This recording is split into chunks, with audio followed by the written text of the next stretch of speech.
You know the legend of Faust? It's one of those stories that just sticks around, right? This brilliant scholar, totally desperate for more than what life has to offer, goes and makes a pact with the devil. He gets unlimited knowledge and pleasure in exchange for his soul. It's a story we all think we know. And the scene is always so dramatic, isn't it? You can just picture it, a dark, dusty study, books and strange instruments everywhere, and right in the middle of it all, there's the contract. That diabolical pact just waiting to be signed. But what is it about this moment that's so powerful, so final? Well, it's because this story has always been so much more than just a spooky tale about demons and damnation. At its absolute core, it's a powerful look at ambition, at temptation, and, of course, at consequence. It's a profound moral allegory that's been tweaked and retold for centuries. And that, right there, is what we're diving into today. Because, let's be honest, the most effective temptations aren't just generic offers. They are laser-focused. They target our deepest, most specific anxieties and desires. So what happens when the devil's blueprint gets customized for the fears of an entire generation? Okay, so to really get our heads around how the devil's blueprint gets customized, we've got to go back to the beginning. Let's break down that original Faustian Bargain, the deal that started this whole day. So here's our starting point, the German Faust book from 1587. And look, this is not the romantic, artsy version you might be thinking of. This was the original, a straightforward, completely unambiguous cautionary tale. It was designed with one purpose, to warn readers about the incredibly dire consequences of straying from the path. The deal itself, it was laid out as a crystal-clear, non-negotiable spiritual transaction. On one side of the ledger, Faust gets all these worldly gains, forbidden knowledge, earthly pleasures, supernatural powers, the whole shebang. And on the other side, the price is absolute, the complete, irreversible surrender of his soul the moment he dies. But here's the kicker. At the very heart of this deal is a catastrophic imbalance. Faust gets maybe a couple of decades of power and fun. The price?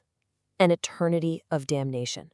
It's literally designed to be the worst deal in history. And that's the entire point of the warning. And honestly, this is such a brilliant way to frame it. The deal is basically a dangerous high-interest loan. You've got Mephostophles playing the part of the ultimate cynical banker, offering all this instant wealth right now, while securing collateral that is infinitely more valuable: the human soul. Okay, but this is where the story gets really interesting. How does a timeless allegory like this change when the world itself is basically thrown into chaos? Because these stories, they don't exist in a vacuum. They adapt to the times they're being told in. See, the story gets a major update during a time of just incredible turmoil. We're talking about Germany during the Protestant Reformation. And this wasn't just some political shift. It was a period of intense theological and social upheaval, where questions about faith, sin, and salvation were literally matters of life and eternal death. You have to understand the anxieties of this era were just immense. People were grappling with this extreme focus on eternal judgment. They felt this intense, crushing anxiety over whether they had God's grace or if they were already destined for damnation. And in a world filled with conflicting doctrines, they were desperate for some kind of theological certainty. I mean, we're talking about a time of severe spiritual peril. So that brings up a really fascinating question, right? How do you take a powerful allegory like Faust and adapt it to speak directly to these very specific, very high-stakes fears? How does the devil update his sales pitch for a new generation? Well, the answer is that the temptation gets a whole lot more sophisticated. It's no longer just a generic offer of the world. Nope. Instead, Mephistopheles develops a brand new blueprint, and he targets a kind of protagonist who is perfectly suited to the anxieties of the age. This new target is built on what you might call the Rasputin blueprint.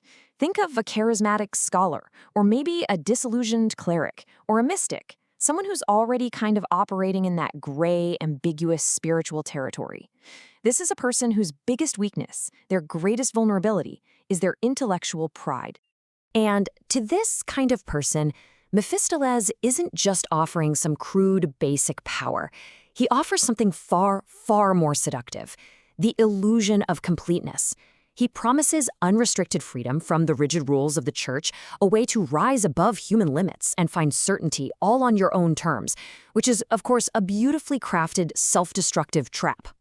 So, how exactly did this new strategy work? Well, to make the allegory really hit home for a Renaissance audience, the very nature of sin itself had to be reframed.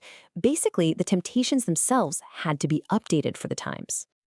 Okay, this table right here, this is the absolute core of the devil's new blueprint. Those original sins of hubris, carnal pleasure, and playing God are all given a targeted Renaissance-era makeover. So let's break down what each of these new and improved temptations really meant.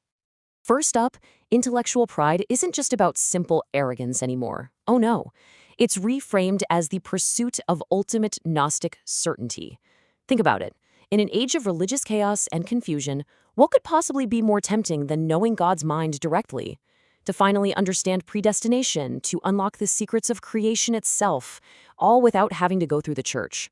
It's a temptation that weaponizes a scholar's deepest desire for certainty. Next up, carnal sin gets an upgrade too. It's not simply about base pleasures anymore. It becomes about indulgence in courtly and material excess. This means having unrestricted access to all the luxury and the power of the Renaissance courts, something you'd often get by manipulating rich patrons or exploiting the weaknesses of powerful church officials. And finally, the ultimate sin of playing God gets reframed as alchemical and prophetic mastery.